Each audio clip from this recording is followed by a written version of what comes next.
turabashuhuje aho muherereye hose abakomeje kubana natwe kuri Iganze Media, ni YouTube channel y'Abanyarwanda, ni YouTube channel y'abantu bose batuye muri East Africa, Uganda, Kenya, Congo, u Rwanda, u Burundi, mwese turabashuhuje. Twebwe tukaba turi hano muri Leta Zunze Ubumwe za Amerika, tugenda tureba abantu batandukanye baba hano muri Leta Zunze Ubumwe za Amerika, tukaganira ku bikorwa byabo bya buri munsi, yaba bakora umuziki, yaba afite ubuhamya butandukanye bashaka gutanga bwakwigisha urubyiruko. Uyu munsi rero tukaba turi kumwe n'umutumirwa wakataraboneka. Uyu munsi ni ku cyumweru, ndagira ngo n'ubundi byo dukora byose bigiye mu Mana. Watangira twibwira? Amazina yanjye nitwa Yvette wase, nkunda Imana, ndi umunyamulenge, navukiye mu Rwanda, nkurira mu Rwanda muri Kenya na hano. Yego. Tuwase ukora iki mu buzima busanzwe? Ndi umunyeshuri, ndaririmba, worship leader, nkanakora akazi gasanzwe. Ni uririmba indirimbo z'Imana? Ya, ni mu ndirimbo z'Imana. Ntabwo uririmba izisi? Wapi, ni indirimbo z'Imana tu. Ya. Watangiye ryari kuririmba indirimbo z'Imana? Natangiye kuririmba ndi muri Sunday school, navuga muri Kenya cyane. Nahangaha ndakomeza muri korali, ninjiye muri korali imyaka ishize, sinakwibuka ngo ni ryari, ariko gukora indirimbo yanjye nabikoze muri 2020. Yeah. Nibwo wakoze indirimbo ya mbere mu 2020? Yeah, ni muri 2019 mu kwezi kwa gatandatu aho ngaho niko nakoze indirimbo ya mbere. Yego. Ubona bimeze gute ko urumva ko nta n'imyaka myinshi ishize, n'umwaka umwe cyangwa se imyaka ibiri, ubona bimeze gute mu bintu bijyanye no kuririmba indirimbo z'Imana? Feedback abantu baguha ni iyihe? Kuririmba indirimbo z'Imana bikunze, it's a good thing, kandi uba ufite support y'abantu, y'Imana, ni ibintu byiza vraiment. Yeah. Ni impano wakuye kuri nde? Wanyu harimwo abantu ba mu bintu by'Imana cyane? Yego, papa, mu kuririmba nabikuye, navuga kuri side yo kwa mama. Side yo kwa mama bararirimba, benshi bavukana bararirimba, and also na mukuru wanjye araririmba. Yeah. Mukuru wawe nawe aririmba indirimbo z'Imana? Yeah, mukuru wanjye aririmba indirimbo z'Imana. Ariko ujya wumva abahanzi bamwe babanza guhera ku ndirimbo z'Imana, ejo ukumva bazivuyemo bagiye mu ndirimbo z'isi. Wowe ubyumva ute, cyangwa se nawe uzagera igihe ujye mu ndirimbo z'isi, cyangwa uzaguma mu kuririmba indirimbo za gospel? Well, sinzi pe ko byashoboka, ariko ntago byashoboka ubu ngubu. Ni indirimbo z'Imana kubera nakuze muri famiye y'Abakristo, nanagiye mu z'isi naba I would let the family down. Ntago bishoboka, ariko ngiye ngo indirimbo z'Imana tu. Yeah. Kandi nzazigumamo, Imana izabimfashamo. Amina. Imana izabigufashamo. Kuri umaze kugira indirimbo zingahe Yvette? Ubu hanze hari zibiri, n'izindi ziri mu nzira. Yego. Izindi ziri mu nzira? Nka zingahe, cyangwa se turindire nk'igihe kingana gute? Iziri mu nzira navuga ngo ni zibiri, imwe ya collaboration n'iyindi. Iziri mu studio nazo zirahari, ariko nazo zizasohoka igihe nikigera, ariko ubu ngubu iri hafi ni imwe ya collaboration. Yes. Yeah, ni umuhanzi w'ahangaha. Ikintu kimwe njya mbona kigora abantu hano cyane cyane ni ikintu kijyanye n'ubuhanzi, yaba mu buryo bwa promotion y'indirimbo zanyu, yaba no mu buryo bwo kubona wenda abo mukorana sinzi, cyangwa se kubona aho mukorera indirimbo. Wowe nawe bikubera imvune? Subiramo kandi, sorry. Arimvuze kimwe mu bintu nabonye bigora abantu no kumenya ahantu bakorera indirimbo hano muri Amerika. Ya, sinzi niba wowe ubigenza ute, birakorohera? gukora ahangaha indirimbo okay biraterwa iyo ukoze izacu iz'imvugo yacu nibyo wenda biri kinda challenging ariko ukoze indirimbo uretse ko ntarakora indirimbo y'icyongereza mbona ko ari byo byoroshe kubera I mean nkuko nimba indirimbo z'ikinyarwanda benshi baba producer ntago tubana hano muri Afrika ariko umuntu akoze indirimbo y'icyongereza barahari bano barazikora ariko ngiyewe kuva natangira ntago byangoye cyane kubera yuko ufite connection with producer back there mu Rwanda bakabimfashamo yeah. Aha urumva yuko no kugenda umuntu agerageza twitega album noneho no mu gihe kiri imbere nko mu myaka ingahe ibyo ntago turabitekereza ntago biraba ariko turi kubitekereza kandi hopefully bizaba bidatinze ariko ubu ngubu not right now vuba cyane vuba ubu ngubu ariko in the future it will happen yes.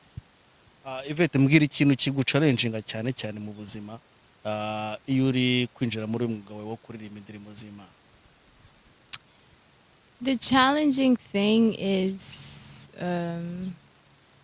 navuga what do you mean guchallengingwa gute nk'ikintu kikugora cyane iyo uri muri kariyeri yawe yo kuririmba navuga gatoya bya production gatoya tura ariko nabyo si cyane nk'uko indirimbo yakozwe uko udashaka nyine bacuranze ibyo udashaka gatoya gusa ariko ibindi byose bigenda bon we. Hari ikibazo church yawe usengeramo ni iyihe?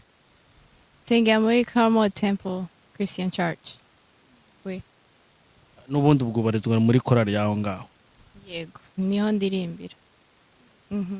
Hari abandi bahanze hano muri Amerika baririmba indirimbo z'Imana harimo nka Adrien Misigaro sinzi niba mujya mubona byibuze nk'umwanya kugira ngo muganire mutezanye imbere mwe mwakorana indirimbo. Adrien ni inshuti yanjye kandi wenda indirimbo izaza cyangwa niwe next collab ufite?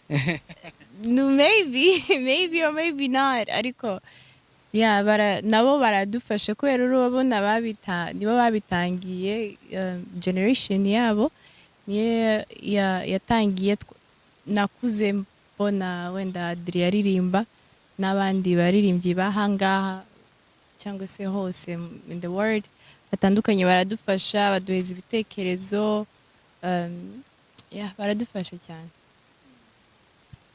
Ngira ngo indirimbo yawe ya mbere watangiriyeho bayita gute niba bidashobora kuturimbira agace gatoya cyane? Indirimbo natangiye nkora yitwa Thankful ni indirimbo y'icyongereza n'ikinyarwanda nashatse kuyimixinga y'icyongereza n'ikinyarwanda. Wanambwiye ngo niyo challenging uhura nayo cyane hano kuba waririmba mu cyongereza babyumva vuba ariko kurimba mu kinyarwanda biba ngombwa yuko abantu n'ubundi abantu bagomba gukonsuming umuziki wawe benshi ni abantu baba muri Afrika n'abantu baba mu Rwanda, right? Yes, so ubungubu okay hari ukuntu nyine nagiriwe amahirwe nzi icyongereza ikinyarwanda igiswahili zose tuzinyuramo nta kibazo nubwo z'icyongereza ariko iyo ya Thankful harimo icyongereza ariko hari nzi n'igiswahili zose ziza kubera nibwo ngitangira zose ziza biragaragara ko ukiri muto. Abantu benshi bakunze kuvuga ese umuntu aracyari mutoya arajya muri bino bintu bishobore ese azabigumamo ibintu biragoranye cyane. Wowe ni iki kiguha imbaraga zo gukomeza kuba waba worshiper cyangwa se gukomeza kuririmba indirimbo z'Imana? Burya iyo ukunda ikintu the age don't matter, the race don't matter. Mbese iyo tufite relationship with God, nothing matters. Mbese ku mana uri muto uri mukuru uri white black African na kimwe nta excuse tu ugapfa kuba ubikunze ugapfa kuba ubishaka ugapfa kuba ushigikiwe tu. That's what matters. Imyaka don't matter at all. Uretse ko nyifite yo mfite ubwenge, you know, nta na gihari. Yeah. Abenshi mu rubyiruko ruba hano muri Leta Zunze Ubumwe za Amerika cyane cyane bahageze bakiri abana wenda nkawe, usanga bajya kwishora mu bindi bintu ibiyobyabwenge bakajya kunywa inzoga, ugasanga ubuzima bwabo buragoranye cyane ku buryo abantu bo muri Afurika bakeka ko hano kwanza muri Amerika abantu batajya bajya no mu rusengero. Okay. Ntago nakira abantu umuntu urubanza. Hari bamwe bavuga ngo basengera mu nzu, bamwe bakavuga ngo aho uri hose uri kumwe n'Imana nta kibazo, ariko Urabyemera gusengera mu nzu? oya. Ntago mbyemera kubera yuko hari akantu ejo nimeretse kubona kuri social media, sinzi niba ngasobanura uko ariko nakabonye, ngo uri umupapa ari muri famiye yiwe, the relationship with the family ibiri strong enough, cyangwa se umupapa ari hanze akaza telefone abana cyangwa umudamu ngo nyine uri hanze uri no mu rugo, connection ibonekana cyane uri mu rugo, urumva iri kumwe na famiye. Ariko uri hanze ukagira imyaka 3 uri hanze ariko nyine uvugana na famiye, connection is not that strong. So kuba uje gusenga every Sunday niho ugira strong relationship with God. Uri mu rugo uba connecta n'Imana nubwo it's just once a week. Kandi nimba tugenda ku kazi ku ishuri ku kazi Monday to Friday cyangwa se to Saturday, kubera ko utabona umunsi umwe wo kuja mu rusengero rw'Imana. So I think it's wrong to not go to church. Yeah. Okay, mbwira umurongo umwe muri Bibiliya ugufasha cyane muri iyi minsi. Imirongo ishobora kuba ari myinshi kuko buri munsi ujya gusenga cyangwa se buri cyumweru, ariko hari nk'umurongo uba ushobora kugufasha, ushobora kuba muri telefone yawe cyangwa ushobora kuba washyira ku masatsi yawe cyangwa se ugufasha cyane. Umurongo nkunze gukoresha cyane kuri social media, bamwe barabizi, Luka 1:37, in God everything is possible. Mbese that's iyo niyo ni Luka igice cya mbere umurongo wa 37 37. Okay, ndumva ngerageje. Kunda gukoresha icyongereza cyane, sorry nzambivanga tu. Yeah, ariko niyo nkunda, in God everything is possible. Mu Mana byose birashoboka. So niyo verse nkunda cyane. Yego, ikubiyemo ibintu byose tu. Mbwira ikintu Imana yagukoreye ku myaka yawe ubugezaho ushobora kujya hari imbere ukavuga ati I'm thankful. Usibye kuvuga wenda ati nabyutse njya kureba Muremba dukorana interview cyangwa se mbasha gusenga, ariko ndagira ngo mbwire ukiri Imana yagukoreye gikomeye, yaba we cyangwa se famille yawe, ukavuga ati iyi ni Imana koko nsenga sinzayivaho. Ni byinshi cyane. Okay, bon, ubu ngubu ubwo ngihumeka, that's God. Urumva yo ni Imana, ntabwo ari njyewe, that's one.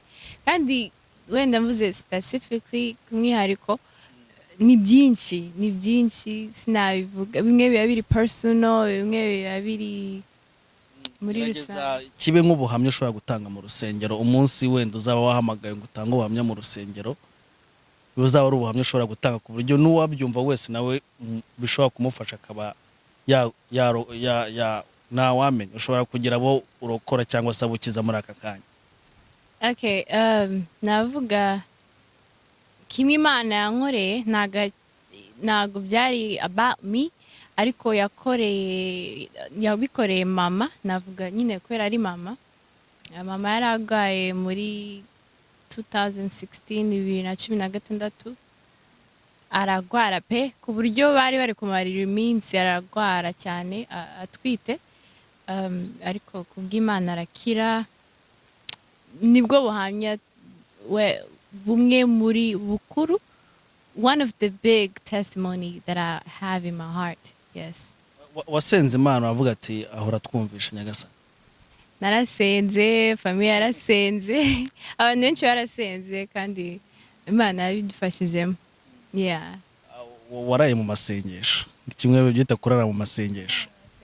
Okay, oya ntago naraye mu masengesho, ariko ibyo nibuka naramusengeraga cyane, ngiye kuryama, famiye twese mbese tugiye kuryama mu rusengero, twaramusengeye cyane. Sinakwibuka nimba narakuze amasengesho nyine yandi ya specific, ariko naramusengeye, twaramusengeye cyane. Yeah. Yakora se rimwe ne mukaniyiriza iyo ufite ikintu yo gusengera? Yeah, ndiyiriza iyo uretse ko nafite ikibazo nyine mu bisanzwe bumwe ndiyiriza, ari ukwiriza, ari ugushima, ari ukwiriza, ari gusaba, ndi gusaba Imana, ndabikora. Yego. Yeah. Ubu nanjye ndagira ngo mbwire uze kunsengera. Hano kuri kamera. Oya, nidusoza byanze bikunze turaza gusaba imigisha, sibyo se? Okay, nta kibazo. Ngaho Yvette, ni uruhe muhanzi ufataye icyitegererezo mu buzima bwawe, twavuga nka role model wawe? That's a good question. Okay, nkunda abahanzi benshi kandi hari bumwe navuga ngo uyu ngatekereza navuga no, I mean this person. Ariko nkunda benshi, bamwe nkunda ni benshi. Ntabwo napfa kuvuga ngo it's this person, ariko hari umukobwa witwa Har, hano muri Amerika, aririmba secular na gospel, aririmba R&B na gospel.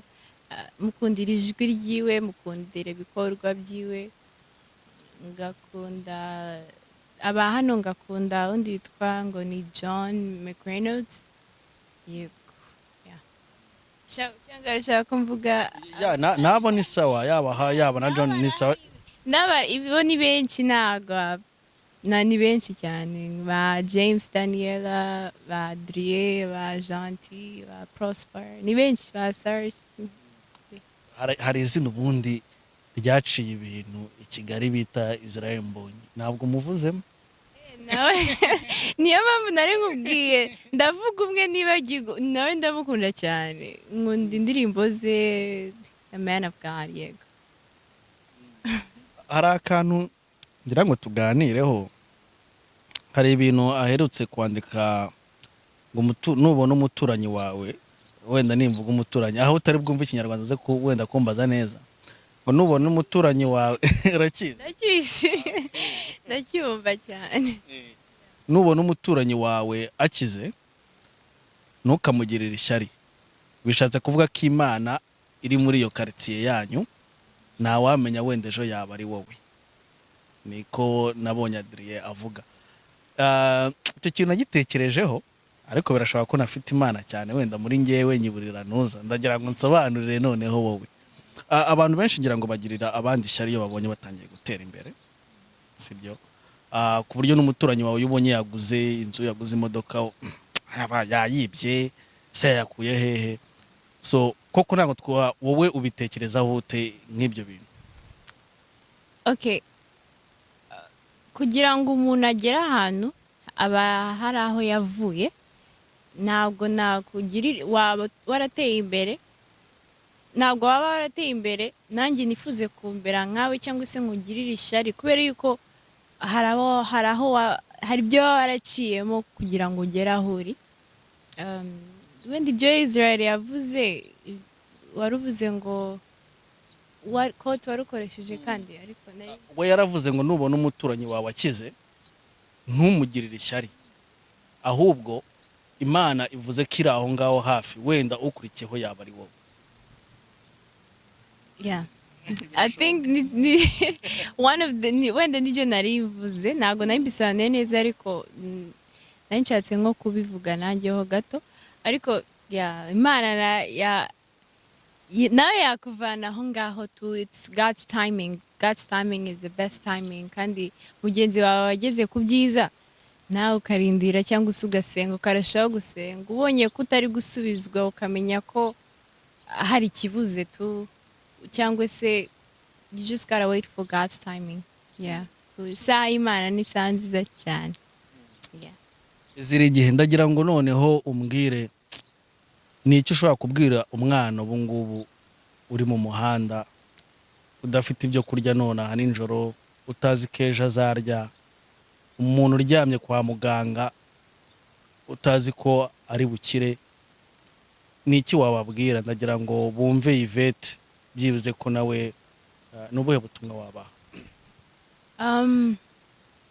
Imana irakora. Luka 1:37 yandi nari navuze, and God everything is possible. Nubwo turira hari abagwayi ariko Imana irakora, kandi Imana yikumvishije iyo masengesho yageze ku Mana he makes sure ko abisohoje cyangwa se atuma uca muri ibyo ngibyo kugira ngo wenda cyangwa se navuga ngo ibibazo dufite ubu nibwo buhama that's the testimony for tomorrow. So kuba ku ndembe, ku bantu barwaye, ku bantu bari guca ibibazo bitandukanye, ibibazo by'ubu nibwo buhamya by'ejo. Ijambo ryiza, ibibazo by'ubu nibwo buhamya bw'ejo. Ni indirimbo ya Frank Eme aba mu Rwanda. Aha, urakoze cyane. Ngira ngo noneho twajya no mu kindi gice aho umuntu ashobora kubaza se Yvette ni umuntu ukunda iki? Nkunda kuririmba, nkunda gutravelinga, ndabikunda nubwo wenda ntabikora cyane ubu ariko I wanna travel a lot in the future. Nkunda no gushopinga yego ndabikunda cyane, no kuryama ndabikunda. Nawe utabikunda? Hari abantu badakunda kuryama hano hanze. Kuryama niho amahoro aba ari. Ukunda kakonje ko ku kazi no ku ishuri cyane. Nkunda kuryama, iyo uryamye nta bintu ari ibibazo ari byiza, nta na kimwe uri gutekereza ubu upfuye permanently. Bavuga ko kuryama ari igicucucucu cy'urupfu, umuntu aba yapfuye ubundi yakangutse n'umuvuga ngo mushibe Imana. Hari ikintu kimwe ngira ngo umbwireho. Hari abapasiteri ujya kuri social media cyane, hari abo ubona kuri za YouTube naye hose, ukumva ibintu bavuga mu by'ukuri bashobora gutuma umuntu ushaka kujya mu Mana yahita nabireka akavuga se ibi koko nibyo ibyo bari kuvuga. Abandi uzasanga no muri Amerika buri muntu Yvette afite urusengero rwe, Muremba afite urusengero rwe, se ndasengera he, ugasanga byajemo inyungu z'abantu ku giti cyabo. Ibyo bintu bivuga he? Navuga ngo uko cyane cyane umutima, iyo umutima ni inshuti ya hafi. Umutima iyo ukubwiye ngo this is right, ubuzi ko ari right, this is wrong, ubuzi ko ari wrong. Iyo wenda uvuze ngo abapasiteri bavuga ibintu bituma uva mu Mana, urumva nta Mana uba ufite. Ntabwo umuntu yatuma uva mu Mana, kubera yuko if you have mfite relationship, hajya vuga relationship ni iki mu Kinyarwanda? Mfite ubushuti cyangwa se isano ya hafi n'Imana. Mfite ibyo ngibyo hamwe n'Imana, nta muntu, there is nothing would separate me from that relationship with God. Kandi kuja mu rusengero ushatse nako rufunguwe se cyangwa nimba hari insengero zinshi ujamo, if you think it's right you go, if you don't think it's right you stay. Okay. Nibyo ubwo no kuvuga ngo byose biri mu kwemera kwawe. Byose nako umutima ni ukwemeza ibintu, nimba ibintu ari right, nimba ari byo nimba atari byo umutima urabikubwira pe. Kandi icyiza no kubahiriza, hari cyane cyane umutima ukawubahiriza n'ibyo byangombwa. kubona uri umuntu wishimye cyane nubwo wambwiye ibyo ukunda ntiwambwiye kurya. niyo mpamvu nanutse. Sasa sinkunda kurya, nkunda kunywa amata nubwo ntabyibushye. Ubona ko nagejeje, nkunda amata, nkunda ibintu byo kunywa, ariko kurya nkunda umuhumuro, ariko kurya si cyane nko kunywa. Yego. Ni iki kintu umuntu aramutse agutumiye iwe mu rugo atabura ku meza, ku buryo n'uri kumva kino kiganiro akazifuza ko atumira Yvette wenda kuza gutaramira mu itorero ryabo cyangwa se hehe, icyo kintu kitazabura ku meza? Ndi umunyamurenge w'umusita. Abasita bazavuga ngo akunda inyama, sinzikunda cyane, ariko mu rugo barazikunda. So umushitsi aje mu rugo nta nyama zihari, inyama meat ari ubwoko bwose, abantu bumva nkaho nta mboga ziri mu rugo. Nicyo kidutabura mu rugo uhageze. Uzi no kuziteka se buriya? Ndabizi. Uzi guteka cyangwa uzi guteka inyama gusa? Ndi umusita uzi guteka inyama, so yego. Turi kugenda tugana ku musozo w'ikiganiro cyacu. Iyi ni Iganze Media. Yvette, mbwira ikintu cyakubabaje mu buzima. Ikintu cyambabaje ndamenya ari iki. Wenda wimbaje on spot. Yaba ari ikintu cyakubayeho cyangwa se ari ikintu cyabaye mu bavandimwe bawe. Hari ibintu bibaho, nanjye nshobora kukubwira ati njye nababajwe wenda n'urupfu rwa mama wanjye, urugero. Ubwo nawe ndagira ngo numve ikintu byibuze ujye uvuga ati ikintu kuba cyarakubabaje mu buzima. Wow. Kimwe cyambabaje ni kera nkiri umwana w'imyaka 6, 5, sinibuka neza, igihe badusenyera inzu. Badusenyeye inzu, wenda ba mama barayibona ngaha, wenda ntibaba bazi ko mbyibuka, ariko nari nkiri muto, ariko byaramba n'ubu ndacyabitekereza. Badusenyeye inzu, inzu yari yarangiye yose, barayimanura. Mu Rwanda? Byari mu Rwanda. Yego. One of the thing byambabaje kubera yuko ni byinshi, ntago nyine ni byinshi se, cyangwa ntago ari byinshi cyane ku buryo ntahite mbitekereza ubwo ngubwo. Yego. Ibintu wibuka mu myaka 6 kuko byarakubabaje. Ibyo bintu byabaye inzu muyibamo cyangwa mwabaga ahandi ariko mugiye kwimukira? Twayibagamo.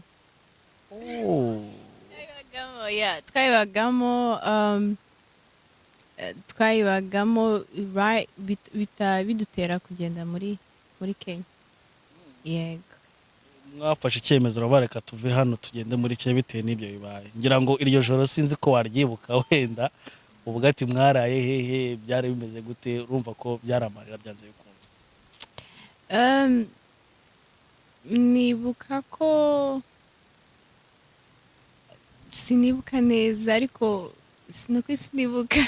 Not really. Sinibuka aho twaraye, ariko igihe bayidusenyera ndabyibuka as if it happened yesterday. Ndabyibuka cyane. Turi kugera ku musozo w'ikiganiro cyacu. Wenda urangombwa ko mu kanya wenda turi bufate n'umwanya tukaririmba tukanasenga. Nongera kwibutsa abantu yuko ndi kumwe na Yvette. Ikiganiro cyangwa se turi kugirana kiraza guca kuri YouTube channel ya Iganze Media, mushobora kukibonaho. Abantu bo mu Rwanda mu mukunda n'abari muri Amerika, buhe butumwa waha Abanyamulenge muri rusange, kuko ni inkuru zihora zivugwa. Uracyari mutoya, ariko wenda ababyeyi hari ibyo bakuganiriza, cyangwa nawe hari ibyo bibonera kuri social media. Bishwe muri Congo, Save Mulenge uzayabona ahantu henshi cyane. Ndagira ngo nkawe nk'umuntu, buryo uri public figure, ugomba kubyemera. sibyo uraririmba abantu benshi bakumva ushobora gucisha ubutumwa mu ndirimbo ushobora gucisha ubutumwa ariho hose ariko rero ndagira ngo ubucishe kuri Iganze Media niki wabwira abantu niki wabwira Abanyamulenge muri rusange Okay, Abanyamulenge, it's been happening since long time ago. Ntaravuka, bakuru banjye bataravuka. Byatangiye kera tu Abanyamulenge been through a lot kandi kubw'Imana tuzabinesha. Byatangiye 1990 something 2004 n'ubu ngubu as we speak there's a lot going on back in Congo. Sorry, ko ndakoresha icyongereza. Yeah, ni byinshi biri kuba mu Rwanda nako muri Congo.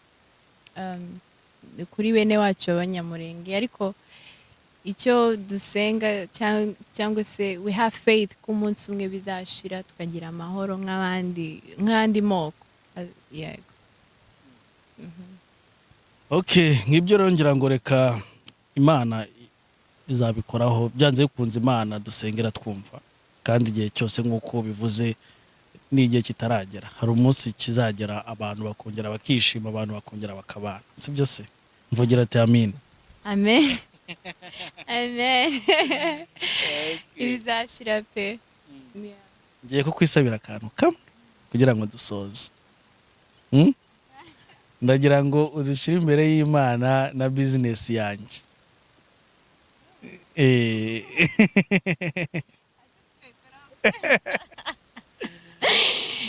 nubwo yaba amagambo abiri uvuga ati Imana byuzuye umugisha. Okay, Imana izabigufashemo muri business yawe kandi kubw'Imana bizashoboka. Amen. Urakoze cyane. Nzabaza ariko Imana irabyumvishije. Amagambo make Imana bayumvishije. Ni byiza se tubikomeze. Cyane business. Yeah. One of the things that it's improving wenda ku mpano z'abantu ibintu bitandukanye nawe uri gufashaga abantu kandi Imana izabigufashamo. Yeah. Iri guteza abandi imbere kandi Imana nawe izaguteza imbere. Urakoze cyane Yvette ndagira ngo noneho mbwira indirimbo iri kugufasha muri iyi minsi. Indirimbo uri mu modoka yawe wumva umunsi ku munsi ni ubu ngubu hari ni zibiri ariko ndavuga ikinyarwanda nitwa Ndi Hano by Christian. Yego. Irimbiraho gace gatoya cyane twumva. Uri amahoro yanje ubutunzi bukomeye kuba narakumenye ubuntu nagiriwe Yesu uramagije Yesu uramagije ni wowe nyotewe. Urakoze cyane. Okay. Tugiye kujya ku yawe rero uraducurangira na gitari ducurangire wenda nk'aka refre kamwe k'indirimbo yawe imwe iri kuri YouTube unashishikariza n'abantu ni YouTube channel yawe yitwa Yvette Wase gusa Yvette Wase. Abantu mujye kuri Yvette Wase mukore subscribe kugira ngo mujye mubasha kubona indirimbo zitandukanye za Yvette n'ibindi agenda bashyiriraho bijyanye n'ibikorwa bye bya buri munsi muri muzika. Uraturimbira iyihe rero? Thanks for narimbetse gusohoka itari sinyizi cyane barayibona nkoresha amakuru zatarenga 2 cyangwa 3. Yeah. Nta kibazo icyo nshaka no kuba ubwo butumwa butambuka.